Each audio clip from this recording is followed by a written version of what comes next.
All right, let's get to talking about success. Success in life, success in the afterlife, right?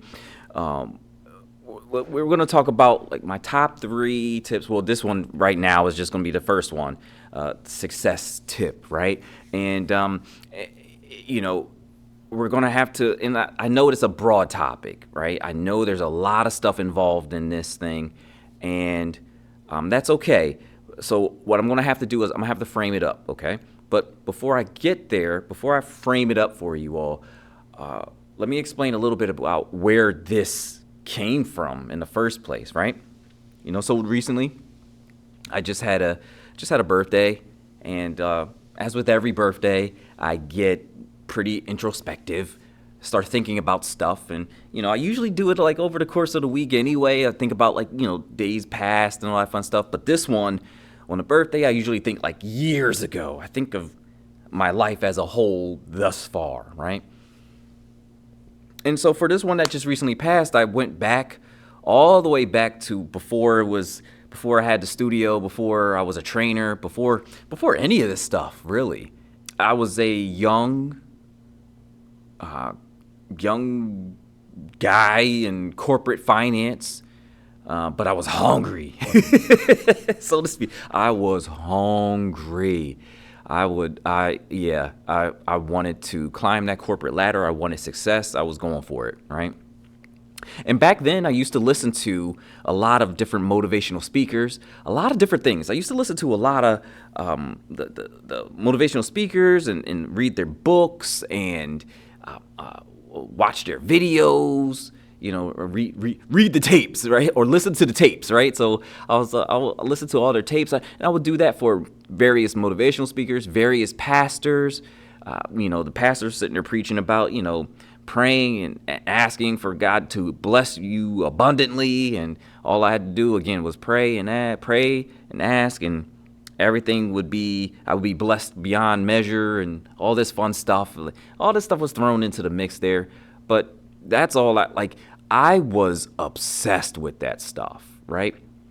Effectively, I was buried in these ideas of being successful and prosperity, right? Being prosperous and being successful, right? For lack of better terms. And it worked, right? It worked.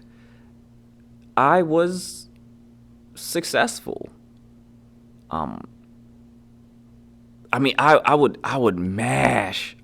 grind to get things done.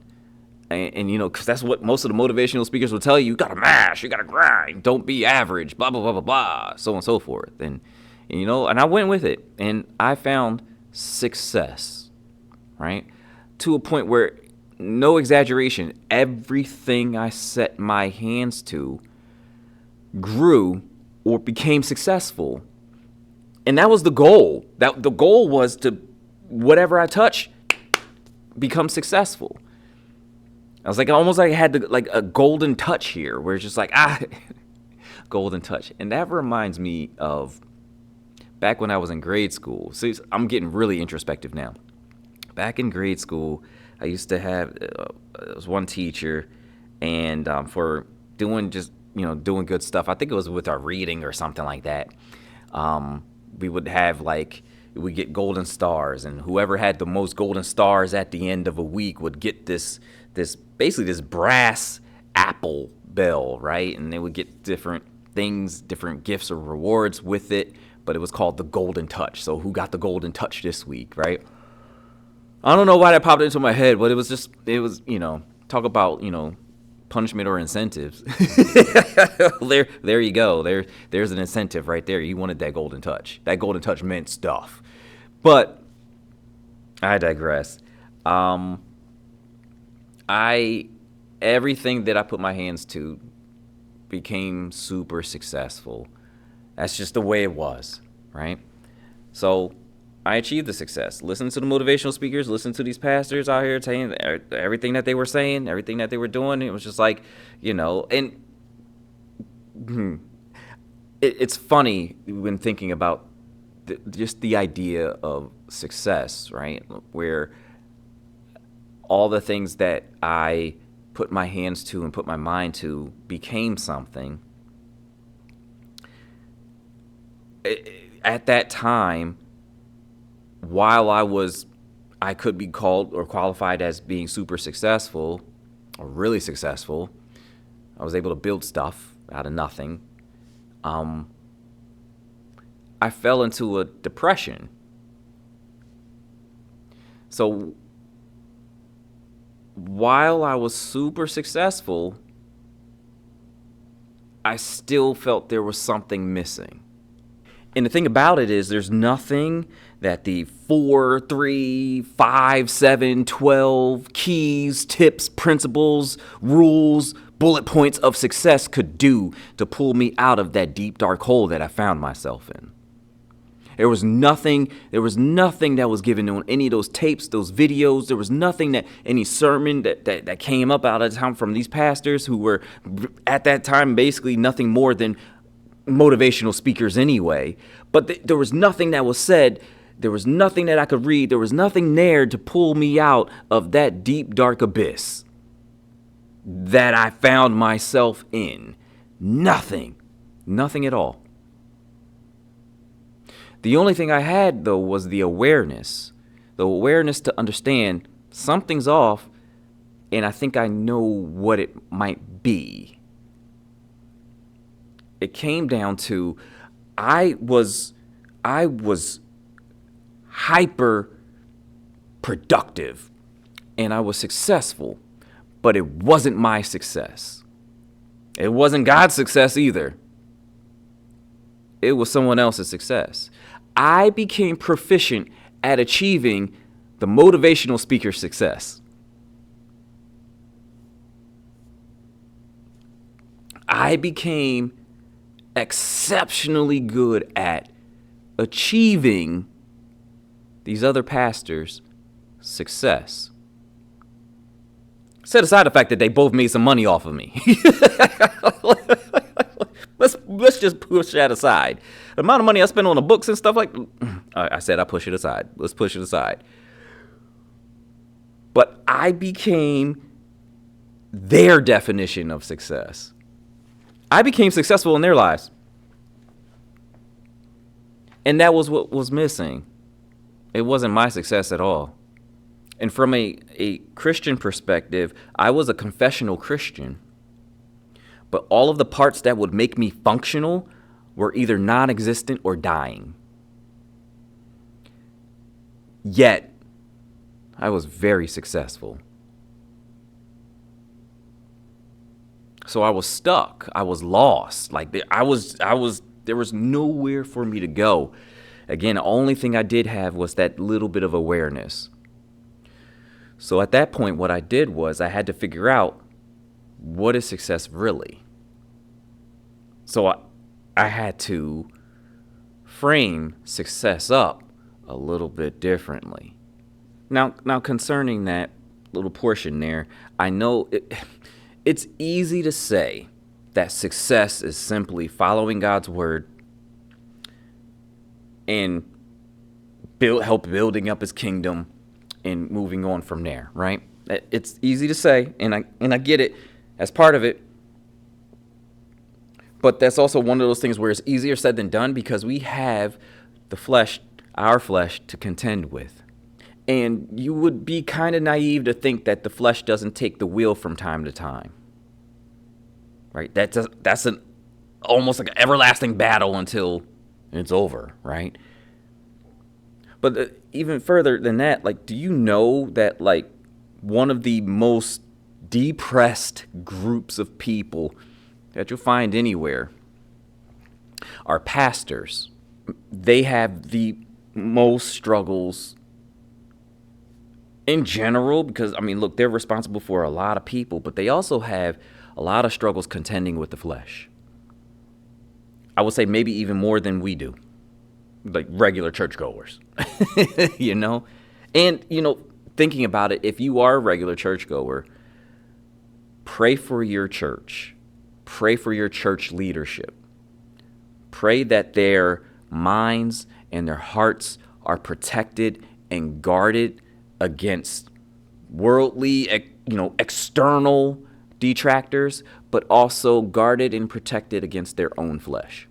Now, at this time, I made wrong move after wrong move, still trying to frame up my idea of success. And then it went from trying to frame up my idea to framing up the idea. What is success? Really, in a general sense, not in a like me sense, in a personal sense, but like what can I hold on to that's solid, that isn't relative, right? And everywhere you look, you'll see that the definition, people's definitions of success is mostly relative. Well, you'll be successful if, relatively speaking, you line up with this, and it's all based on how you think and what you think and how you feel. And I'm like, I get that. And that's part of it. It's not the whole, though. And this is part of what I had to figure out after making mistake after mistake after mistake, right? Because, the next, string of mistakes I made in trying to determine what the success is and then achieve it is I was just going for it. And I was headed right towards burnout. And then I burned out. So then it was just like, wait, so success has to be a little bit different there, right? So then I refined the definition yet again. So how do I frame success, right? By definition, success is the accomplishment of an aim or purpose. So what I'm doing is I'm giving you tips to be successful in life. But what does that mean exactly? What does it mean to be successful in life? Because right now, success takes a slightly morphed meaning. It has to mean more than simple accomplishment or achievement. Remember, I accomplished a lot. But then I accomplished a lot, and I accomplished a lot along somebody else's path. I succeeded in someone else's life. And that takes on a different kind of tone. It just feels different. That hits different right now. I was successful in someone else's life. And I fell into depression because I wasn't successful in my own. But then that almost leads you to believe that success is relative again. So what gives? So we could add a value-based component here, right? Success in life is accomplishing goals that are based on your values. That's still relative, though. And it's also missing things. It's missing a sense of grounding. And I think that's what I was looking for that whole time. Whereas I had the principles, I had the ideas, I had everything lined up, but it just didn't feel grounded, right? So I'm just chopping away at it, burning myself out, sacrificing myself to achieve whatever, but it had no sense of grounding at all. So I was still kind of floating, hoping that it was right, not knowing it was, though. And the thing about basing your success or your measure of success in life off of your individual values is that, well, for one, your values could be different than my values. How do you determine who's successful or not? Are we both successful, or are neither one of us successful, right? There's a component there, because what if you value the exact opposite of what I value, right? Let's just say I value good, you value evil. So I'm successful in doing good things, you're successful at doing bad things. Are we both successful in general? Are we both successful in life? Now you get into some nebulous territory as well. And the second trap that's kind of laid within there that's not really mentioned, it's kind of camouflaged, is that you could feel successful without actually being successful. Right? Because if it's based on your values and you're lining up to your values and whatever you and your values are kind of built on something that you feel is near and dear to you, well, then it becomes too feelings based, right? And also, to take that even further, right, you could be successful in entrepreneurship, in sports, in math. You could be successful in those things, and that doesn't necessarily mean you're successful in life. You could be successful in your job and not be at all successful in life. You could be successful as a parent and not at all successful in life.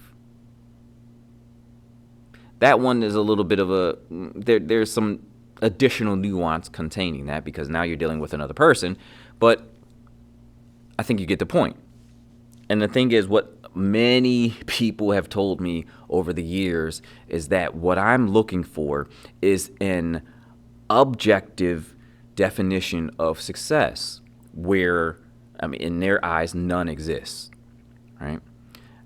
But I guess the way I look at it is this: if there's such thing as objective morality, which again I believe there is an objective morality, then I would think there's an objective success. Though both are pretty nebulous concepts. So that basically was the beginning of my journey there, trying to figure out, like, look, if there's objective morality, there's objective success, even though they're different concepts. So I start searching for that. It took a while. It took a while. But I found that there were base components to everyone's success. And surprise, surprise, maybe not surprise, surprise, I don't even need to say this, but my definition here, what I propose to you all, is a little bit more Christ-centered. That shouldn't come as a surprise at this point, right? But a large part of the parable of the talents has informed this definition of success and how to achieve it, right? So I broke it down into 3 words, 3 simple words, 3 tips, 3 words of how to achieve success in life and after. First word, purpose. Second word, character. Third word, balance.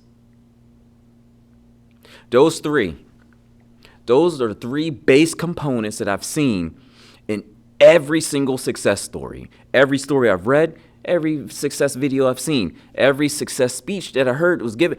Everybody that's achieved success in life, those 3 things, purpose, character, and balance, it all broke down into that.